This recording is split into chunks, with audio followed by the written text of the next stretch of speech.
Shalom, selamat pagi saudara-saudariku yang dikasihi Yesus Kristus Sang Putra Allah. Kita bertemu lagi dalam Renungan Pagi yang dibawakan oleh Pendeta Trison Ginting dengan tema khas Bersama Allah di Waktu Fajar. Semoga firman Allah bersama Anda sepanjang hari. Shalom saudaraku, semoga damai Tuhan menjadi bagian kita dimanapun kita berada saat ini. Dan kita bersama kembali dalam Renungan Pagi kita Sabtu 19 Februari 2022 dengan judul Dia Membuatnya Menjadi Dosa Karena Kita. Ayatnya di dalam 2 Korintus 5 ayat 21. Dia yang tidak mengenal dosa telah dibuatnya menjadi dosa karena kita, supaya dalam Dia kita dibenarkan oleh Allah.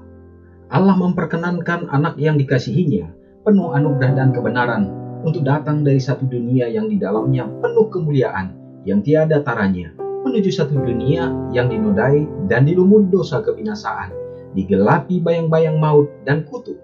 Dia memperkenankannya meninggalkan lubuk kasihnya yang penuh dengan puji-puji para malaikat untuk menderita hina, malu, nista dan dibenci bahkan sampai mati. Lihatlah dia di padang belantara di taman Getsemani, di atas kayu salib, anak Allah yang tiada bercela itu memikul atas bahunya beban dosa manusia. Dia yang pernah satu dengan Allah, merasakan dalam jiwanya dahsyatnya perpisahan antara Allah dan manusia yang diakibatkan oleh dosa. Sebab itulah dari bibirnya terucap jeritan yang pedih, Allahku, Allahku, mengapa engkau meninggalkan aku? Beban dosa, kedahsyatan dosa itu, perpisahan jiwa dengan Allah yang ditimbulkannya, itulah yang menghancur luluhkan hati anak Allah. Tetapi pengorbanan yang besar ini bukannya diadakan untuk menciptakan sebuah kasih di dalam hati Allah Bapa bagi umat manusia, bukannya membuat dia mau menyelamatkan. Tidak sama sekali. Karena begitu besar kasih Allah akan dunia ini, sehingga Ia telah mengaruniakan anaknya yang tunggal.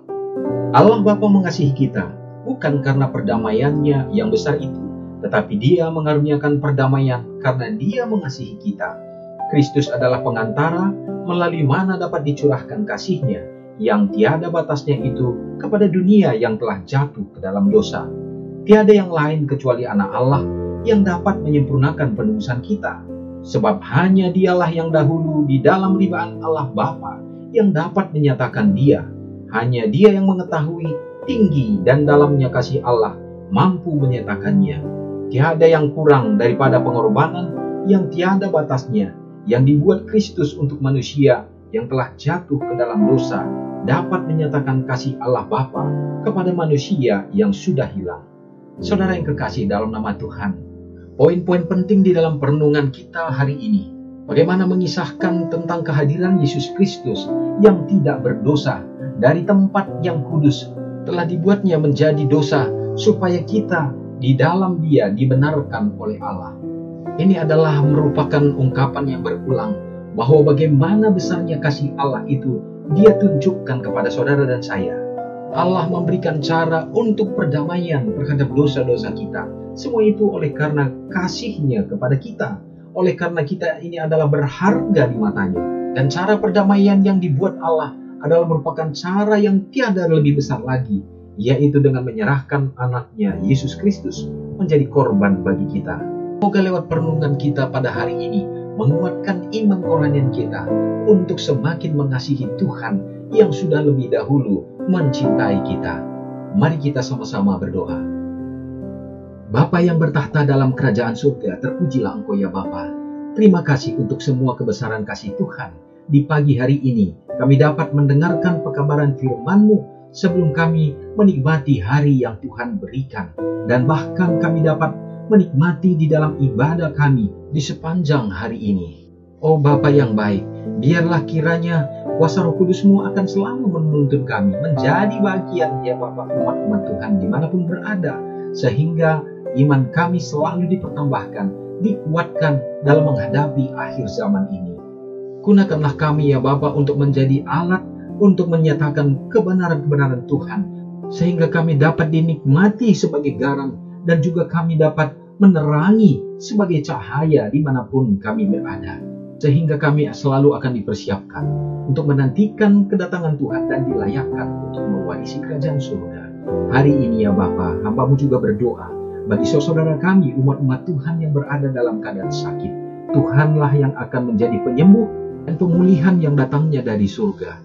Dan memberkati segenap keluarga umat-umat-Mu ya Bapa.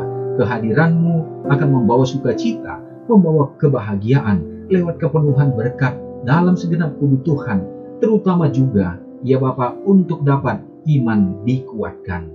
Hamba-Mu berdoa bagi orang-orang tua yang sudah lanjut usia, dimanapun berada, biarlah mereka selalu menikmati hari yang Tuhan berikan kepada mereka untuk berkumpul bersama-sama di tengah keluarga, mengayomi untuk anak-anak, demikian juga cucu-cucu yang Tuhan berikan, sehingga kehadiran mereka pun selalu dapat menjadi sukacita. Terlebih lagi ya Bapa, di dalam gereja-Mu mereka tetap dapat menikmati untuk ibadah dan pengharapan mereka dikuatkan di dalam menantikan Tuhan.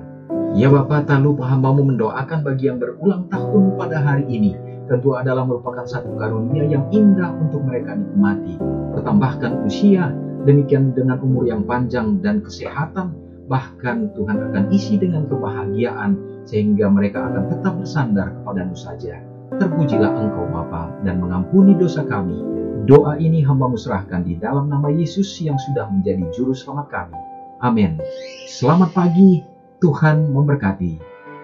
Ingatlah Matius 5 ayat 13-16. Biarlah kamu menjadi garam yang mengasinkan dan terang yang menyinari kehidupan orang lain. Jangan lupa subscribe, like, dan share ke seluruh dunia.